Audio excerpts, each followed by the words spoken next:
እሺ እንደምን አላችሁ እንደምን ሰነበታችሁ።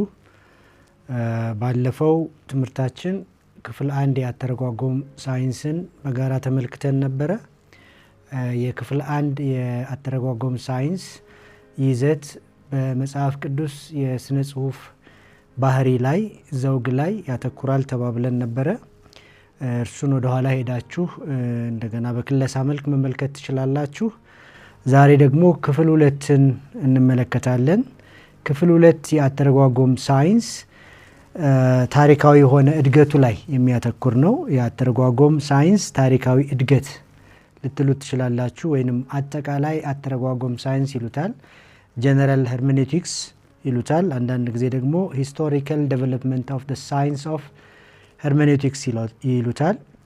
ይሄ የሚያሳየን የአተረጓጎም መርህ በታሪክ ውስጥ እያደገ እየረቀቀ መሄዱን እና እውነተኛና የማወቅ ጉጉት ላለው እና በስንፍና ላልተዋጠ ማንኛውም ሰው የተሻሉ ንባቦችን የተሻሉ አቀራረቦችን የሚያቀሉ የትርጉም መርሆች በሂደት ማደጋቸውን ብቅ ማለታቸው ከክርስቶስ ልደት 400 ዓመተ ዓለም እስከ 200 ዓመተ ዓለም ድረስ የነበሩ ጽሁፎችን ሰዎች እንዴት ይተረጉሙ ነበረ?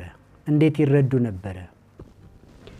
ቅዱስ አውገስቲኖስ ምናልባት የሱን ባዮግራፊ ብዙ ሰዎች ያውቃሉ ወይም ታውቁ ይሆናል። አሁንም ቢሆን ማወቅ የሚቻልበት ብዙ መንገድ አለ። ቀላል ነው። ጉግል አድርጎ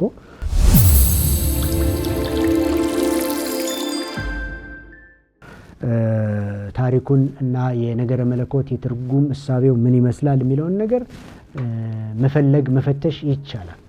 ይሄ ሰው በብዙ ውዝግቦች ውስጥ የኖረና ያደገ ሰው ምናልባት በእምነት ሰማይና ምድር ልዩነት ያላቸው አባትና እናት ያሳደጉት ልጅ ስለሆነ እናቱ አማኝ ብትሆንም አባቱ አማኝ ስላልሆነ በሁለቱ እሳቤዎች ተጎትቶ የነበረ እውነትን ይፈልግ የነበረ የዛኑ ያህል በብዙ አይነት የኃጢአትም የዓለማዊነትም ውዝግቦች ውስጥ ያደገ ሰው እንደሆነ እንመለከታለን።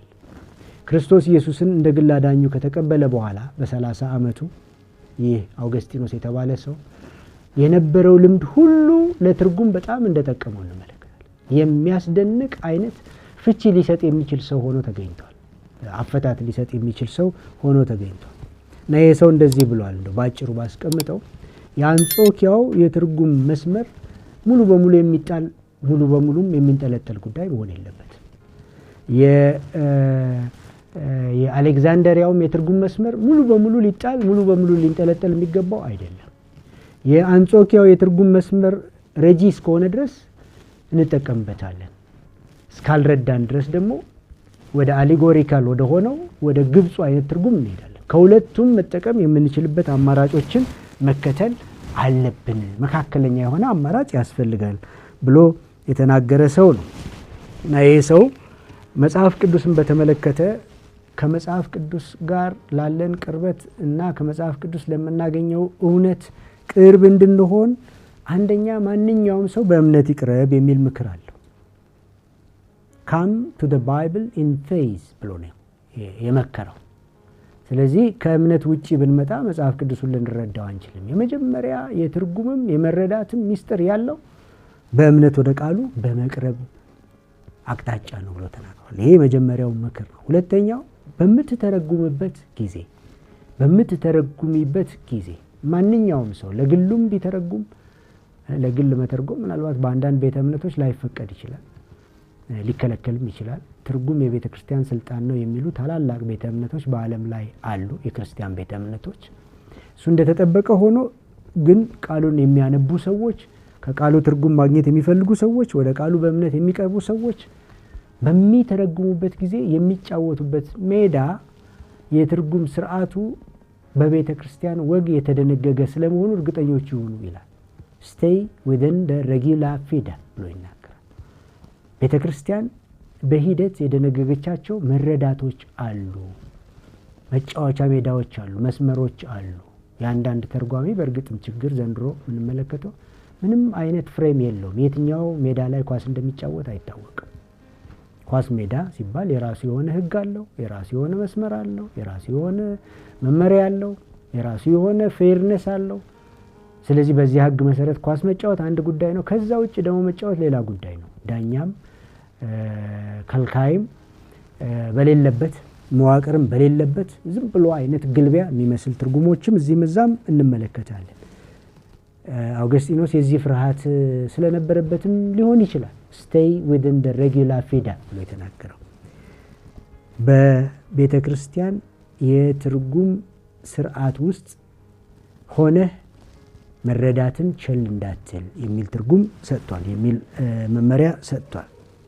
ሌላው ፍቅር ያሸንፋል፣ ፍቅር ያሸንፋል የሚለውን ቃል አባባሉን ፍቅር ያሸንፋል ያው እኛ ምናልባት በዚህም በዛም ስለሰማኑ ነው የምጠቀምበት። ግን ሄዶ ሄዶ አውገስቲኖስ ምን ይላል? ስትተረጉም በሶስተኛ ደረጃ ፍቅርን ማዕከል አድርገህ ተርጉም። ክርስቶስ ኢየሱስ ለሰው ልጆች የሰጠውን ፍቅር ያመጣውን ፍቅር በፍቅር ደግሞ ያለንን ግንኙነት የጠበቀ አይነት የሚጠብቅ አይነት ፍቅርን መሰረት አድርገህ በዚህ ቅንነት ተርጉም የሚል መመሪያዎችን ሰጥቷል።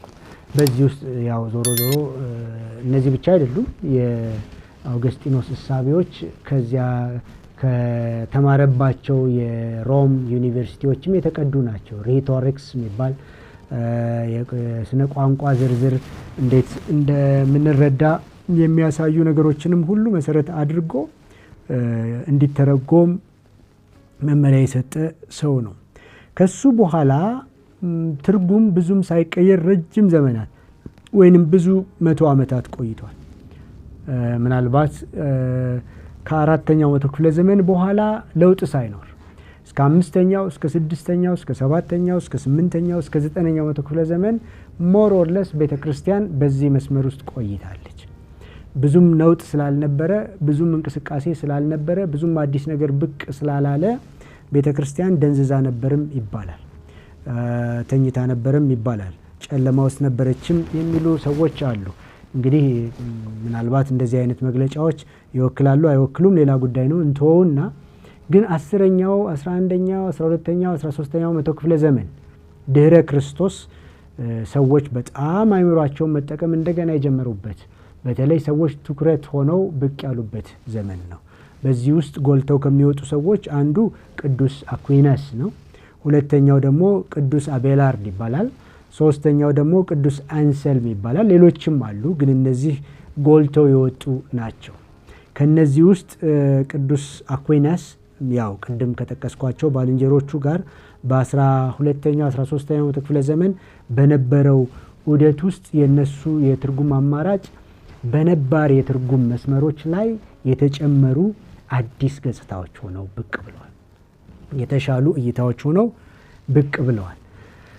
ምንድናቸው እነዚህ ጉዳዮች? የነዚህ አዲስ አተረጓጎም ባህሎች ምን ቁም ነገሮችን የያዙ ናቸው ብለን ስንጠይቅ ሰው የትርጉም ንጽረተ ዓለም ማዕከል መሆን አለበት ብለው ተናግረዋል። ሰው የትርጉም ንጽረተ ዓለም ማዕከል መሆን አለበት፣ ራይዚንግ ሂዩማኒዝም ብለው ይሉታል። ስለዚህ ይህንን ነገር ለመረዳት ወደ ኋላ መመለስ ምናልባት ያስፈልግ ይሆናል። በመጠን ከ400 እስከ 200 ዓመተ ዓለም ላይ አራት አይነት ኢንተርቴክስቹዋል፣ ካሪዝማቲክ፣ አሊጎሪካል፣ አፕላይድ የሚባሉ ነገሮችን አንስተን ነበር። እዚያ ውስጥ ሰው ተኮር የሆነ ነገር ብዙ አንመለከት። ወደ አዲስ ኪዳኑ መጥተን ኮምባይንድ ኮቴሽንስ፣ ቴስቲሞኒያ፣ ኮል ፎር ክላስተር ኦፍ አሶሲዬሽንስ እና ክላስተር ኦፍ ኦቶሪቲስ የሚባሉ ነገሮችን ለማየት ሞክረን ነበር። አሁንም ቢሆን ሰው ትኩረት በዚያ ውስጥ እንዳልነበረው እንመለከታለን። ወደ የአንጾኪያውንም የግብፁንም ስንመለከትም ሰው ያን ያህል ትኩረት እንደሆነ አንመለከትም። አሁን ግን በእነዚህ ሂደቶች ሁሉ የተዘነጋ አንድ ጉዳይ አለ። ተርጓሚው ራሱ ትርጉሞቹ ላይ ነው ያተኮር ነው እንጂ ዘዴዎቹ ዘይቤዎቹ ላይ ነው እንጂ ያተኮር ነው። ተርጓሚውን ዘንግተነዋል፣ ሰውየውን ዘንግተነዋል።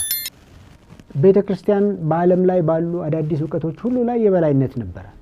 ማንም ብቅ ብሎ አዳዲስ ዕውቀት ሳይንሳዊ የሚመስል ነገር ቢናገር በቤተክርስቲያን ጥላ ስር ሆኖ፣ ስለዚህ ትልቅ ተጽዕኖ እንደነበራት እንመለከታለን። በዚህ ሁሉ ሂደት ውስጥ ግን ሰው ተዘንግቷል፣ ሰው ትኩረት አልተሰጠውም። ስለዚህ ሰው ወደ ማዕከል መምጣት አለበት። ሰው የትርጉም ንጽረተ ዓለም ማዕከል መሆን አለበት። ግለሰብ እንዲያነብ ሊፈቀድለት ይገባል ነው እዚህ ጋር ያለው ክርክር። ግለሰብ እንዲያነብ ብቻ ሳይሆን እንዲተረጉምም ሊፈቀድለት ይገባል። ምንድነው አሁን የምናየው? ከኋላ ግለሰብ ቦታም አልነበረውም፣ ሰው ስፍራም አልነበረውም። የተባለውን ነገር ማመን አውገስቲኖስም መጫወቻ ሜዳውን አጥብቦታል። stay within the regular fida ብሏል። በቤተ ክርስቲያኒቱ የእምነት ስርዓት ውስጥ ብቻ ነው መጫወት ያለብህ ብሏል። አጥብቦታል ሜዳውን። ስለዚህ ቤተ ክርስቲያን ትርጉም ብላ የደነገገችው በክሪድ ፎርም የተቀመጠ በድንጋጌ ቅርጽ የተቀመጠ ነገር ሊኖር ይችላል። እዛ ውስጥ ብቻ ነው የምትጫወተው። ስለዚህ አንተ ማሰብ አይፈቀድልህም፣ አንተ መናገር አይፈቀድልህም፣ አንተ መተርጎም አይፈቀድልህም፣ ኢቭን ማንበብ አይፈቀድልህም። ላንተም ያነቡልህ መንፈሳዊ ሰዎች መሆን አለባቸው፣ ኦርዴንድ የሆኑ ሰዎች መሆን አለባቸው የሚባል አይነት ተጽዕኖ ስለነበረ ግለሰቦች ወደ ቦታው መመለስ አለባቸው። ግለሰቦች የትርጉም ነፃነት ይገባቸዋል። the right of the individual to interpret ይባል ነበር። ስለዚህ ይሄ እንግዲህ በአንዳንድ ቤተ እምነቶች እዚህ ጋር መጥቀስ አያስፈልግም የቤተ ክርስቲያን ትርጉም ይባል ነገር አለ። የቤተ ክርስቲያን ትርጉምን የሚያናጋ ሊሆን ስለሚችል ግለሰብ መተርጎም ማንበብ አይፈቀድለትም የሚባሉ ነገሮች አሉ። ጠቃሚ የሆነ ጎን አለው። የዛኑ ያህል ደግሞ ሰውን ገፍትሮ የጣለ ስለሆነ ግለሰብን የማንበብ መብቱን የመተርጎም መብቱን የነጠቀም ስለሆነ እዚህ ጋር ምናልባት ባላንስ መሰራት ይኖርበታል። ስለዚህ የጥንት ጽሁፎችን መመርመር ያስፈልጋል። ግለሰቦች መተርጎም አለባቸው። ግለሰቦች ደግሞ ማንበብም ሊፈቀድላቸው ይገባል። ይሄን ደግሞ ስናደርግ ይሄ ደግሞ ሲደረግ በየጊዜው የታተሙ ትርጉሞችን ሳይሆን ወደ ጥንቱ ዓለም ትርጉም መመለስ አለበት። ቴክስታችን ራሱ የጥንቱ ዓለም መሆን አለበት። ቴክስቹዋል ክሪቲሲዝም ይሉታል ዘንድሮ። ይህንን ሐሳብ በመጀመሪያ ያፈለቁት የ13ኛው መቶ ክፍለ ዘመን ሂዩማኒስትስ ናቸው።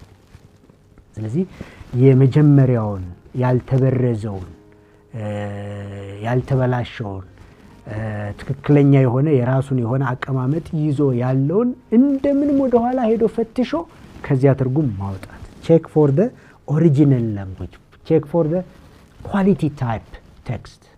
ከዚህ በጣም ኳሊቲው ከቀነሰ አይነት ትራንስሌሽን ወደ መጀመሪያው አይነት ትራንስሌሽን ተመለሱ የሚል እሳቤዎችን ለዓለም አበርክቷል። እንዲህ ያለን እንግዲህ ከአራተኛው መቶ ክፍለ ዘመን እስከ ሁለተኛው መቶ ክፍለ ዘመን ቅድመ ክርስቶስ አዲስ ኪዳን፣ ከዛው ሁለተኛና ሶስተኛ መቶ ክፍለ ዘመን ድህረ ክርስቶስ፣ ከዚያ በኋላ ደግሞ የ13ኛው መቶ ክፍለ ዘመንን እሳቤዎች ለማየት ችለናል። ቀጥለን የምናየው የሉተርና የባልንጀሮቹን ያተረጓጎም አካሄድ። የእነ ሉተር እንግዲህ ፕሮቴስታንቶች እንደሚባሉ እናውቃለን። ይህንን ስም የራሳቸው ስም አድርገው ወደ በኋላ ቢወስዱትም መጀመሪያ ምናልባት ለራሳቸው ያወጡት ላይሆን ይችላል፣ ሌሎች ያወጡላቸው ሊሆን ይችላል። ኔጌቲቭ የሆነ አሉታዊ የሆነ ስሜትም ስላለ የመነጠል ስሜት ያሳዩ ተነጥለው የወጡ ምናልባት ለውጥ ያስፈልጋል የሚያምኑ ሂዩማኒስቶች ቢኖሩም እንኳን ቶማስ ሙር የሚባሉ ሌሎችም ጭምር ቢኖሩም እንኳን እነሱ ለውጡ በውስጥ መካሄድ አለበት ብለው ያምኑ የነበሩ ናቸው። ሉተር ግን ለውጡ የሚመጣው ተነጥለን ስንወጣ ነው፣ በየትኛውም መንገድ ልዩነታችንን ማሳየት መቻል አለብን ብለው ያመኑ ስለሆኑ ሉተርና ባልንጀሮቹ ፕሮቴስታንት ተብለዋል። ፕሮቴስታንቲዝም የሚባል ስያሜንም ይዘዋል። ስለዚህ ፕሮቴስታንቲዝም ትርጉምም ላይ የራሱ የሆነ ቅርጽና መልክ ይዞ ወጥቷል። ያተረጓጎም ሳይንስን በሌላ መልኩ አዳብሮታል። ስለዚህ ያተረጓጎም ሳይንስ በፕሮቴስታንት ዓለም ውስጥ ምን ይመስል ነበር? የዛሬ 500 ዓመት 600 ዓመት ወደ ኋላ ተመልሰን ስናየው ማለት ነው የነበረው ምን ይመስላል ስንል የትርጉም ስልጣን ከቤተ ክርስቲያን መነጠቅ አለበት ነው ባጭሩ። የትርጉም ድንጋጌ ስልጣን ባለቤትነት የቤተ ክርስቲያን መሆን የለበትም። priesthood of all believers የሚባል እሳቤም አለው። ከዚህ በስተጀርባ እያንዳንዱ ግለሰብ ካህን ስለሆነ የማንበብ የመተርጎም ነፃነት አለው። ነገር ግን ከ13ኛው መቶ ክፍለ ዘመን ይሄኛው የሚለየው በምንድነው? ግለሰብ ሲተረጉም በመንፈስ ቅዱስ መመራት መቻል አለበት ብሏል። ስለዚህ ስልጣኑን ከቤተ ክርስቲያን በመንጠቅ ዙሪያ ከ13ኛው ክፍለ ዘመን ሂዩማኒስቶች ጋር ይመሳሰላሉ በመንጠቅ ዙሪያ። ነገር ግን መንፈስ ቅዱስ በሚለው ደግሞ ይለያሉ ማለት ነው።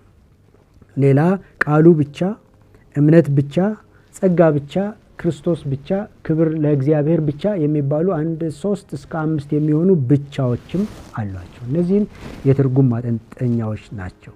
ቃሉ ብቻ ስልጣን አለው። ስልጣን የሚቀዳው ከቃሉ እንጂ ከሌላ አካል አይደለም የሚል ትርጉም ነው።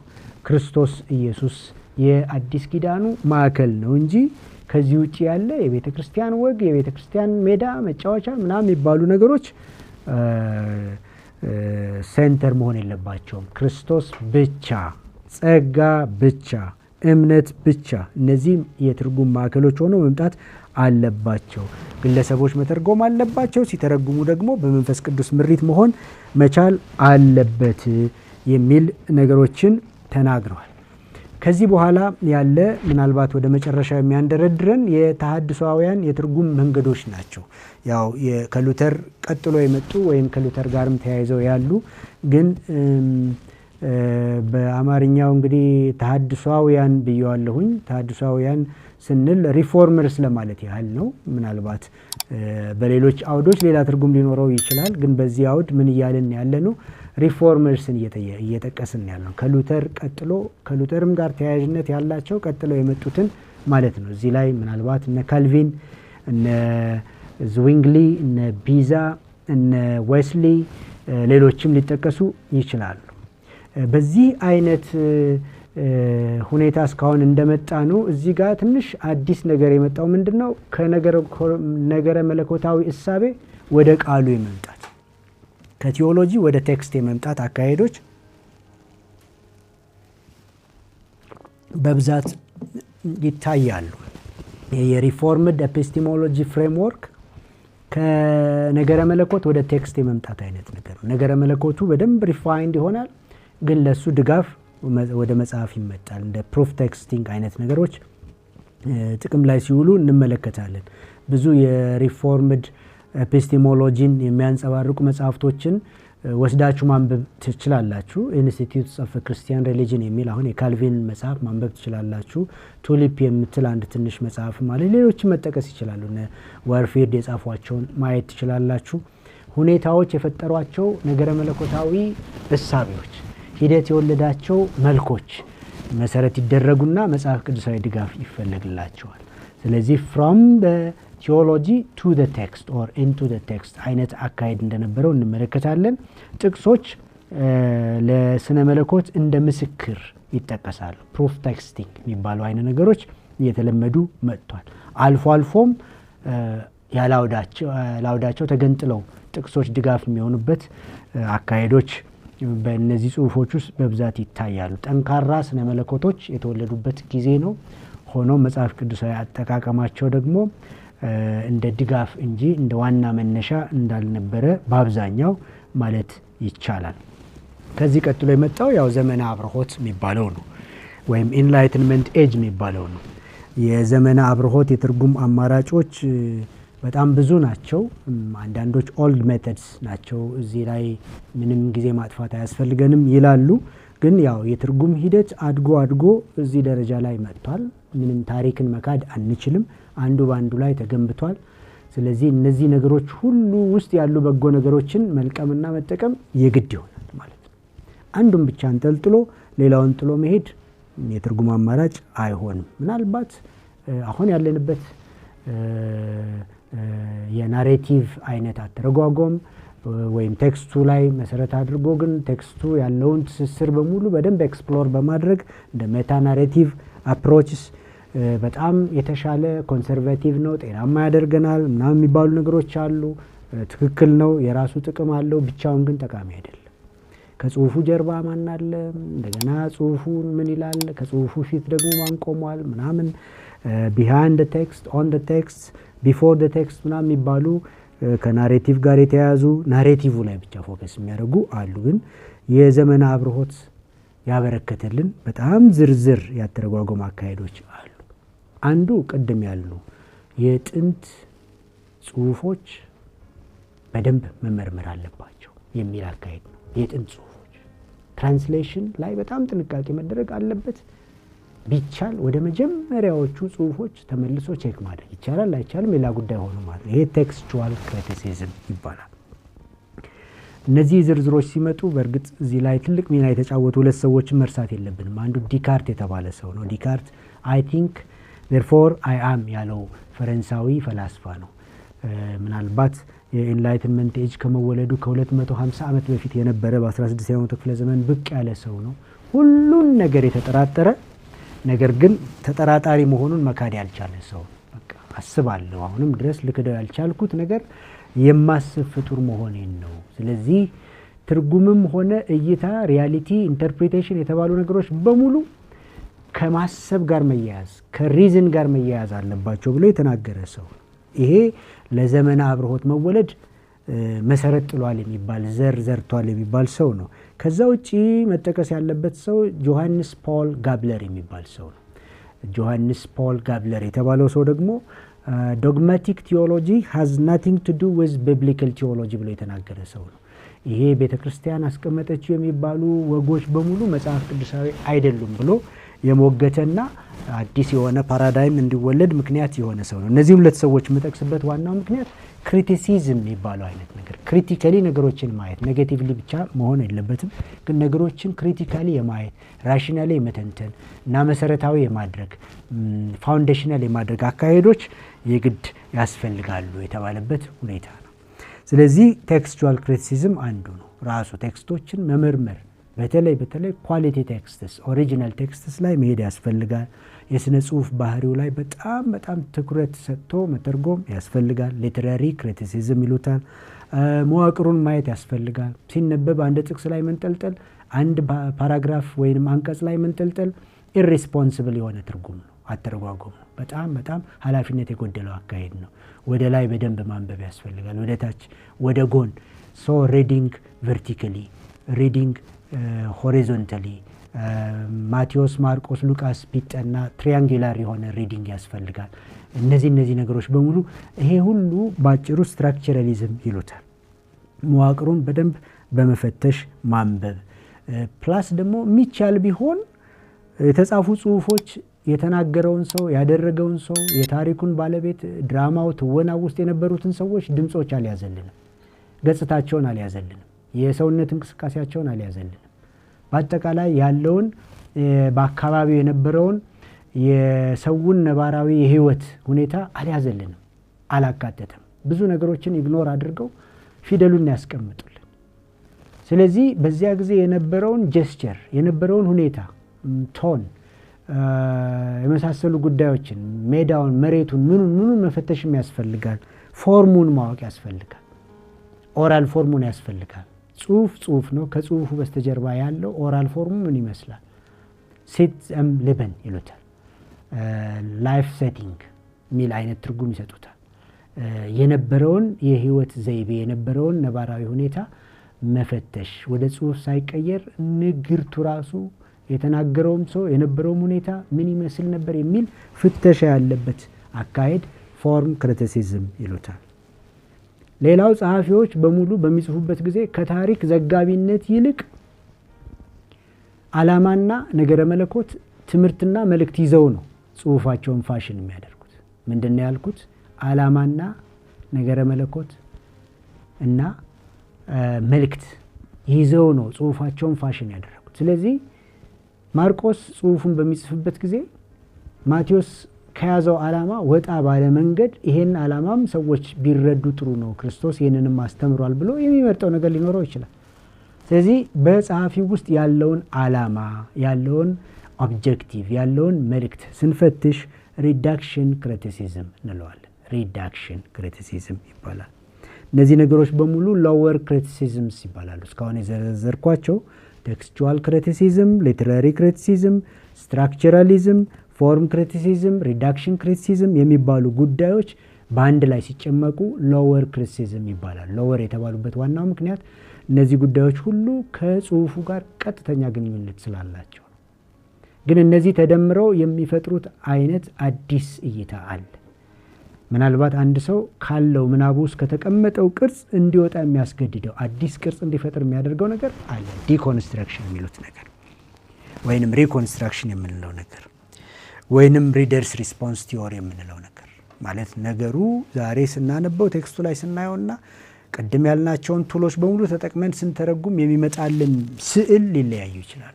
አንድ ማሪዮ ሊቨረኒ የሚባል ጣሊያናዊ አርኪኦሎጂስት ሂስቶሪያን የሆነ ሰው የብሉይ ኪዳንም ሊቅ ነው ይባላል። ይህ ሰው አንድ መጽሐፍ ጽፏል። the history of Israel and Israel's history የሚል ማለት ነው። ካገኛችሁ አንብቡት። በጣም በርግጥ ጠንከር ያለ መጽሐፍ ነው እና ይሄ ሰው the history of Israel and Israel's history ሲል ርዕሱ ራሱ የሚጠቁመን አንዳንድ ነገር አለ። ምንድነው? እስራኤላውያን ታሪካችን የሚሉትና መሬት ላይ ያለው እውነተኛው ታሪክ አይገናኙም ማለት ነው። አይገናኙም ማለት ነው። ይሄ ምንድነው? ዲኮንስትራክት አድርጓል ማለት ነው። በሌላ አባባል ሪኮንስትራክት እንድናደርግም እየጋበዘንም ነው ያለው። ከዚህ አልፎ እንግዲህ አሁን ድህረ ዘመናዊነትና ሌላም የአርቲፊሻል ኢንቴሊጀንስ ፓራዳይሞች እየመጡ ነው ያሉት። አሁን ያለንበት ዘመን ትንሽ ወሰብሰብ እያለ መጥቷል። ስለዚህ አሁን ተርጓሚውም አካል ሌላ ሊሆን ይችላል። ከነዚህ ሁሉ ውጪ ሊሆን ይችላል። በቃ ትርጉም ያለው አንባቢው አይምሮ ውስጥ ነው። አንባቢው እንደፈለገ ከፈለገ ይተርጉሙ የሚባልም አይነት ነገሮች አሉ። ምናልባት እነዚህን ነገሮች ስናያይዛቸው በተቻለ መጠን ከቁም ትርጉም መጠበቅ አለብን። እንግዲህ የአተረጓጎም ሳይንስ አንድን ተመልክተናል። የአተረጓጎም ሳይንስ ሁለትን ደግሞ አሁን እየጨረስን ያለነው። ግን ስንጠቀልለው ሁላችንም መቼም ከመጽሐፍ ቅዱስ ጋር ግንኙነት አለን። እናነባለን፣ እንሰበካለን፣ እንሰብካለን፣ እናስተምራለን። ግን በተቻለ መጠን as much as possible avoid literalism። በተቻለ መጠን ከቁም ትርጉም እንጠበቅ። የቁም ትርጉም በጣም መጽሐፉን ማክበር ይመስላል። ነገር ግን እውነቱን ዲስቶርት ወደ ማድረግ ሊመራን ስለሚችል በተቻለ መጠን ከቁም ትርጉም መጠበቅ የሚለውን መርህ መከተል ይኖርብናል። ምናልባት ትርጉማችን ታሪካዊ የሆነ የሰዋሱ የስነ ጽሁፍ ባህሪን ምን ያህል መሰረት ያደረገ ነው የሚሉ ጥያቄዎችንም ማንሳት ተገቢ ሊሆን ይችላል። ሄርሜኔቲክስ 2 እዚህ ላይ ያልቃል። የአተረጓጎም ሳይንስ በታሪክ ውስጥ ምን አይነት ገጽታ እየያዘ መጣ፣ ምን ማድረግ አለብን፣ እነዚህን ሁሉ ልምዶች እንዴት አድርገን እናጣጥማቸው የሚል ድጋፍ ሊሰጠን የተፈጠረ ኮርስ ነው። ይህንን ኮርስ መማር የምትፈልጉ በይፋ በትክክለኛው መንገድ ተመዝግባችሁ መማር የምትፈልጉ በዚሁ ዩቲዩብ ስር የሚያያዙ የሚገለጹ ሊንኮች ይኖራሉ። ምናልባት ለንባብ የሚሆኗችሁ ነገሮችና የማስተማሪያ መርጃ የሆኑ ፓወርፖይንቶች እዚያ ላይ ሊቀመጡላችሁ ይችላሉ። ጥያቄም በዚያ መልኩ ይስተናገዳል። ስለዚህ ሁለተኛው ክፍል የነገረ መለኮት ትምህርት እዚህ ላይ ተጠቃሏል። እናመሰግናለን።